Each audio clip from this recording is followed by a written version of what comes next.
El sector había sido nuestro durante menos de una semana. Un pequeño avance en el frente occidental que nos había costado más vidas de las que valía, pero que ahora nos dejaba con la tarea de consolidar. Mi pelotón estaba en una misión de reconocimiento, explorando la retaguardia de lo que había sido una posición francesa, un terreno que ningún mapa oficial registraba con detalle. La orden era simple: buscar cualquier cosa que el enemigo hubiera dejado atrás, cualquier ruta o puesto oculto. El paisaje era un amasijo de tierra revuelta, maleza alta y esqueletos de árboles bombardeados. El aire estaba pesado con el olor a pólvora quemada y tierra húmeda. Nos movíamos con cautela, los fusiles listos, atentos a cada sombra, a cada ruido. El sargento, un hombre de pocas palabras y mucha intuición, nos guiaba. Fue Franz, el más joven de nosotros, quien lo vio primero. «Sargento, mire», susurró, señalando hacia un matorral de zarzas particularmente denso. Nos acercamos, escondidos bajo la maleza y cubiertos de óxido y tierra. Había algo que nos dejó perplejos: vías de ferrocarril, pero no eran las vías anchas de una línea principal, sino rieles estrechos, de una trocha menor, casi como las que se usaban para la minería. Estaban en desuso, carcomidas por el óxido y casi devoradas por la vegetación. No había ninguna estación a la vista, ni señales de que un tren hubiera pasado por allí en años. El sargento se agachó, tocando uno de los rieles con la bota. «Esto no está en ningún mapa», murmuró, su voz grave. «Una línea de ferrocarril. ¿Aquí? ¿Para qué?» Franz, con su curiosidad, preguntó si era una línea de suministro secreta o abandonada. Dijo el cabo, el hombre más escéptico del grupo: «Quizás de antes de la guerra. Hay muchas cosas viejas por aquí». Sin embargo, el sargento no parecía convencido. La maleza, aunque densa, parecía haber crecido alrededor de los rieles de una manera que sugería que habían estado ocultos intencionalmente. Los durmientes de madera estaban podridos en algunos lugares, pero la línea, aunque oxidada, parecía intacta y se extendía hacia el noreste, adentrándose en un denso bosque que hasta entonces no habíamos explorado. La presencia de ese camino abandonado, una línea de ferrocarril secreta en medio de la desolación de la guerra, nos llenó de una mezcla de intriga y cautela. ¿A dónde llevaba ese desvío inesperado? ¿Y por qué había sido tan celosamente ocultado? La respuesta, sospechábamos, nos llevaría a un secreto más profundo de lo que nuestros mapas militares podían revelar. La curiosidad superó a la cautela. El sargento tomó la decisión de seguir las vías. No era una orden oficial, sino una corazonada. Nos movimos en fila india, con Franz abriendo camino y yo cubriendo la retaguardia, mientras los rieles oxidados se convertían en nuestro guía a través del paisaje cada vez más denso. La línea de ferrocarril se adentraba en un bosque de coníferas, un lugar sombrío donde la luz del sol apenas se filtraba a través de las copas de los árboles.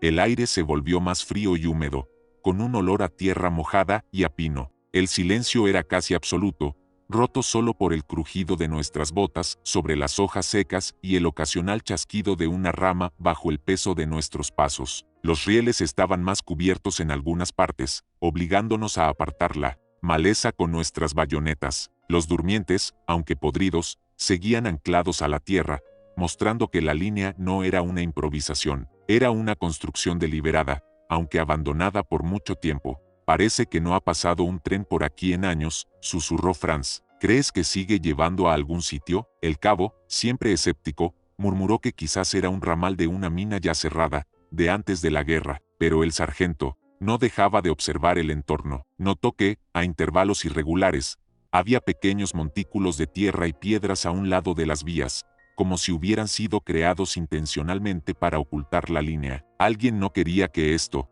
fuera encontrado», dijo con voz grave. «Esto no es una mina abandonada, esto es un secreto». Mientras avanzábamos, las vías comenzaron a ascender suavemente, y la vegetación se hizo aún más densa, formando un túnel natural. No había señales de vida animal, ni el canto de los pájaros que uno esperaría en un bosque tan profundo. El ambiente se volvía cada vez más opresivo y misterioso. Finalmente, después de una hora de marcha silenciosa, el túnel de árboles comenzó a abrirse. Delante de nosotros, a través de la penumbra, se divisaba una estructura. No era una estación, ni un pueblo. Era algo más grande, más sombrío, casi fundido con el bosque. Los rieles del misterio nos habían guiado a un lugar oculto, una instalación secreta que nadie esperaba encontrar en medio de un frente de guerra. El enigma de su existencia y su propósito se cernía sobre nosotros, prometiendo una revelación inesperada que iba más allá de la batalla que conocíamos. La estructura que emergió de la espesura del bosque nos dejó perplejos. No era una base militar convencional, era una colección de edificios rudimentarios, algunos de madera y otros de ladrillo, parcialmente cubiertos de maleza y musgo. La vía del ferrocarril de Vitola estrecha terminaba abruptamente frente al edificio más grande, que parecía ser un almacén o un hangar. Todo en la instalación fantasma sugería que había sido abandonada, quizás hace mucho tiempo. Las ventanas estaban rotas, las puertas desencajadas, y la vegetación había comenzado a reclamar los edificios. No había rastro de humo en ninguna chimenea, ni el más mínimo sonido de actividad. Un silencio absoluto, casi sepulcral, reinaba. En el lugar, un contraste inquietante con el constante estruendo del frente de batalla. Nos acercamos con los rifles en alto, con cada paso resonando en el silencio. El sargento nos hizo una señal para dispersarnos y cubrir el perímetro. La sensación era de estar invadiendo un santuario olvidado,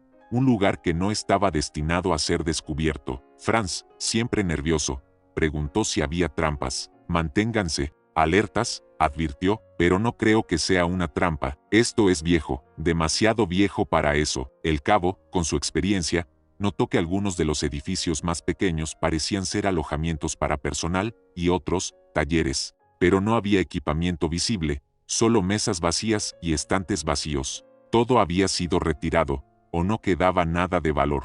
Al acercarnos al edificio principal, el sargento empujó la puerta de madera, que se abrió con un gemido largo y fantasmal. El interior estaba oscuro y polvoriento, con telarañas que colgaban del techo como cortinas de seda. El olor a moho y a madera podrida era abrumador. En el centro del edificio, en el suelo de tierra, había una serie de marcas circulares, como si hubieran albergado máquinas pesadas que habían sido retiradas. Había un foso de inspección para los vagones del tren, y un rudimentario sistema de poleas en el techo. Esto era algún tipo de estación o almacén, murmuré. Pero, ¿para qué? ¿Y de quién? El sargento examinaba las paredes. En una de ellas, apenas visible bajo una capa de suciedad, encontró una pequeña placa de metal oxidada. Al limpiarla, pudimos ver una inscripción. No era alemana ni francesa, eran símbolos extraños, y una fecha, muy anterior al inicio de la guerra, quizás de finales del siglo XIX o principios del XX. La instalación fantasma no nos había revelado un ejército oculto,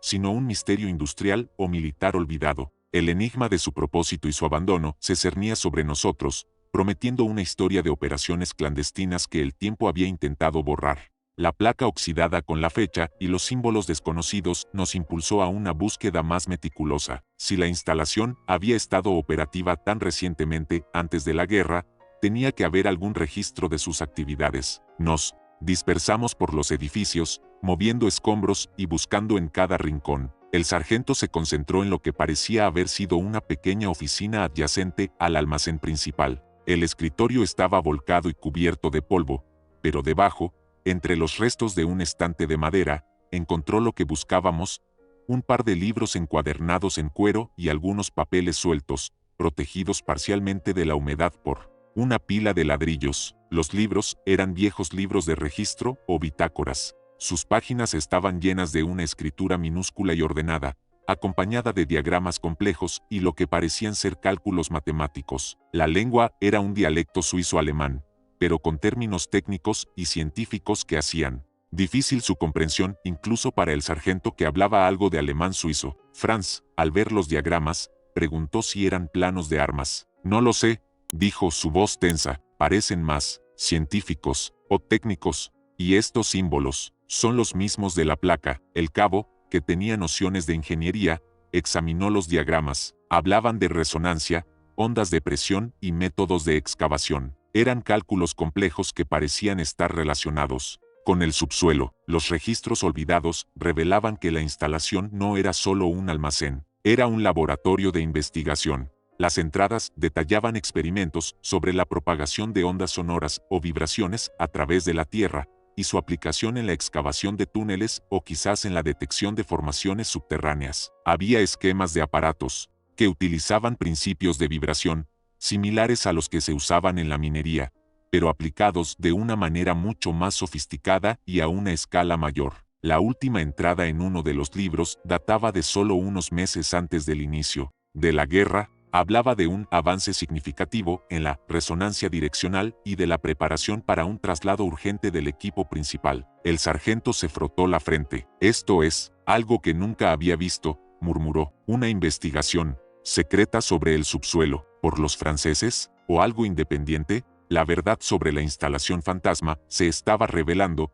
Era un centro de investigación clandestino, no para desarrollar armas directamente, sino para una tecnología de vanguardia sobre la vibración y la geología. La pregunta era, ¿para quién trabajaban estos científicos? Y más importante, ¿para qué usarían tal conocimiento? Los registros olvidados habían desenterrado no solo un secreto, sino una tecnología que, en las manos equivocadas, podría cambiar la naturaleza de la guerra subterránea. Regresamos al dugout de Hauptmann Gruber con los libros de registro y los diagramas. Gruber, con su habitual seriedad, examinó los documentos con la ayuda de un traductor y un experto en ingeniería que había sido traído del cuartel general. Las horas pasaron mientras el equipo de inteligencia desentrañaba la información. La teoría del subsuelo de Gruber, una vez que la información básica fue traducida, fue inquietante. Los registros detallaban experimentos con la resonancia y la propagación de ondas a través de la Tierra. Los científicos de esa instalación secreta estaban investigando cómo utilizar estas vibraciones para mapear estructuras subterráneas, detectar túneles e incluso, en teoría, crear pequeñas sacudidas controladas que podrían desestabilizar el terreno o los túneles enemigos. Esto no es un arma en el sentido tradicional, explicó Gruber, señalando un diagrama de un aparato grande. Pero es una herramienta que podría revolucionar la guerra de túneles. El experto en ingeniería asintió. Podrían haber detectado nuestros túneles antes de que los termináramos, o incluso haberlos colapsado, y lo mismo para sus propios túneles. Franz, que no entendía la complejidad técnica, preguntó si era un terremoto. No un terremoto, respondió Gruber, pero algo que podría ser usado para crear un efecto similar, de manera localizada, para abrir el suelo o cerrarlo. La preocupación de Gruber era palpable. Si los franceses, o quienquiera que estuviera detrás de esto, hubieran perfeccionado esta tecnología, podrían haber tenido una ventaja decisiva en la guerra de trincheras, una guerra que se libraba tanto bajo tierra como sobre ella. La idea de que una fuerza invisible pudiera sacudir el suelo bajo nuestros pies era aterradora. El sargento, con su intuición, preguntó por qué la instalación había sido abandonada. Gruber se encogió de hombros. Los registros sugieren un traslado urgente. Quizás la guerra comenzó demasiado rápido, o quizás tuvieron que mover la investigación a un lugar más seguro, lejos del frente. O, lo que era más perturbador, la investigación se había completado y la tecnología estaba siendo utilizada. La teoría del subsuelo no solo revelaba una tecnología avanzada, sino también una nueva dimensión del conflicto. La guerra, que ya era un infierno de acero y barro, ahora podía tener un componente invisible, una batalla de vibraciones y ecos que resonaban en las entrañas de la Tierra. La existencia de esta ferrovia secreta y su laboratorio oculto había desenterrado un tipo diferente de amenaza, una que nos obligaba a considerar que el enemigo no solo venía de frente, sino también desde abajo. Con la información del laboratorio secreto, el Hauptmann Gruber ordenó una revisión exhaustiva de nuestras propias contramedidas subterráneas. Si el enemigo poseía esa tecnología de resonancia direccional, nuestros túneles y refugios estaban en riesgo constante. La prioridad era desarrollar métodos para detectar esas vibraciones. Los ingenieros y zapadores de nuestro batallón, con la ayuda de los expertos de inteligencia, comenzaron a experimentar con técnicas de escucha avanzadas. Utilizábamos varillas de metal clavadas en el suelo, micrófonos rudimentarios y hasta simples vasos de agua para intentar sentir las mínimas vibraciones. Era una lucha en la oscuridad, una carrera contra un enemigo que podía operar en silencio bajo nuestros pies. Las horas se pasaban en la penumbra de los túneles, escuchando con una concentración febril, intentando discernir el más mínimo eco, el más sutil zumbido que pudiera delatar la presencia de actividad enemiga. Franz, siempre nervioso, preguntaba si realmente podrían escucharnos. Si esa tecnología es tan avanzada como sugieren los registros, explicó el sargento, podrían saber dónde estamos excavando, dónde nos movemos. La tensión en nuestros propios túneles aumentó. Cada sonido, cada crujido de la tierra nos hacía preguntarnos si éramos el objetivo de la detección silenciosa de un enemigo invisible. La idea de que nuestra seguridad bajo tierra pudiera ser comprometida de una manera tan sutil era desmoralizadora. Hubo falsas alarmas. Por supuesto, el ruido de las ratas, el movimiento de la tierra por el bombardeo lejano, todo podía ser malinterpretado. Pero la amenaza era real. Los registros del laboratorio no mentían. La tecnología existía. Y si no estaba en manos francesas, entonces ¿en manos de quién? Gruber envió informes urgentes a los altos mandos, advirtiendo sobre la potencial amenaza de esta tecnología. La guerra de túneles, que ya era brutal, estaba a punto de volverse aún más compleja, una batalla de sonidos y vibraciones en las profundidades. La detección silenciosa se convirtió en una obsesión. No podíamos ver al enemigo, pero la posibilidad de que ellos pudieran vernos a nosotros, o al menos sentir nuestra presencia a través de la tierra, nos mantuvo en un estado de alerta constante, conscientes de que el silencio bajo nuestros pies podía ser la más peligrosa de las armas. Las semanas siguientes a la desclasificación parcial de los documentos del laboratorio abandonado fueron tensas. Los informes sobre nuestras nuevas técnicas de detección llegaron a los altos mandos, que los recibieron con una mezcla de escepticismo y creciente preocupación. La guerra continuaba, brutal e implacable, pero una nueva capa de ansiedad se había añadido a la lucha. Entonces, llegó la confirmación, un eco perturbador que transformó la teoría en una realidad escalofriante. Un informe de un sector cercano, a varios kilómetros de donde habíamos encontrado la ferrovia secreta, describía un incidente inusual, un túnel de asalto enemigo, que se sabía que estaba en construcción y que había sido indetectable hasta ese momento. Había colapsado repentinamente, sin previo aviso, sin bombardeo ni explosión conocida. Los ingenieros de campo no pudieron encontrar una causa lógica. La única explicación era que se había derrumbado por sí solo. El Hauptmann Gruber recibió el informe con una expresión sombría. Convocó al sargento y al experto en ingeniería. El documento detallaba el colapso, el tipo de suelo y la falta de detonantes externos. Esto no es una coincidencia,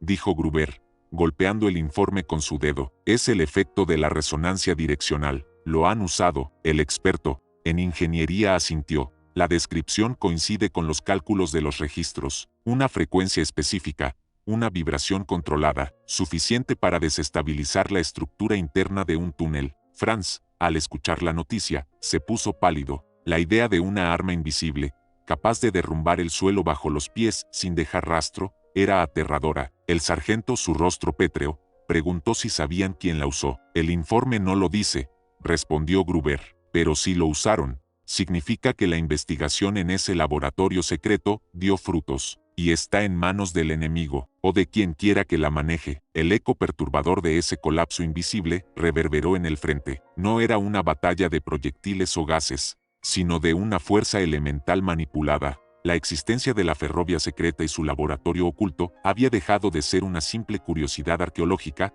para convertirse en una amenaza activa, una sombra invisible que se cernía sobre cada túnel, cada refugio, cada vida bajo tierra. La guerra había encontrado una nueva dimensión, una donde el silencio de la tierra podía ser el arma más mortífera, un recordatorio constante de los secretos que se ocultaban en los lugares más inesperados. El informe sobre el colapso inexplicable del túnel enemigo fue enviado a los altos mandos, provocando una oleada de alarma. Se formaron equipos especiales para investigar la ferrovia secreta y su laboratorio, buscando cualquier rastro de tecnología o personal. Sin embargo, no encontraron nada nuevo. La instalación permanecía en silencio, sus secretos ya habían sido retirados o escondidos. Para los soldados en el frente, el silencio amenazante de la tierra se convirtió en una nueva fuente de ansiedad. Cada vez que escuchábamos un crujido inusual bajo nuestros pies, cada vez que la tierra vibraba de una forma extraña, nos preguntábamos si era el eco perturbador de la tecnología de resonancia,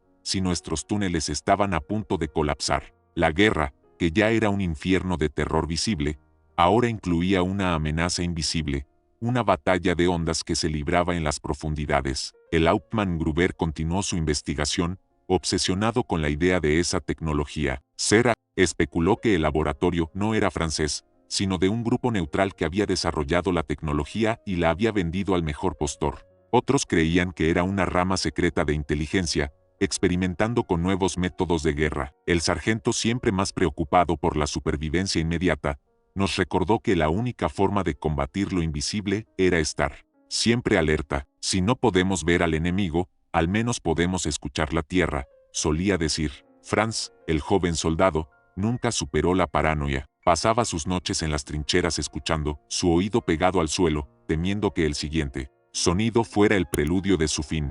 La guerra lo había transformado en un centinela de un enemigo que no hacía ruido. El legado de la ferrovia secreta no fue una explosión masiva o una nueva arma desplegada abiertamente. Fue la introducción de una nueva forma de miedo, una que se arrastraba bajo tierra, silenciosa e insidiosa. La guerra había añadido una capa más a su brutalidad, la amenaza constante de lo que no podíamos ver ni oír. Un recordatorio de que los secretos más peligrosos a menudo se esconden a plena vista, o bajo nuestros propios pies, esperando el momento de desatar su silenciosa destrucción. La lucha en el frente continuó, pero ahora, el verdadero enemigo no solo venía de frente, sino también de las profundidades de la tierra, un eco de un misterio que nos había sido revelado.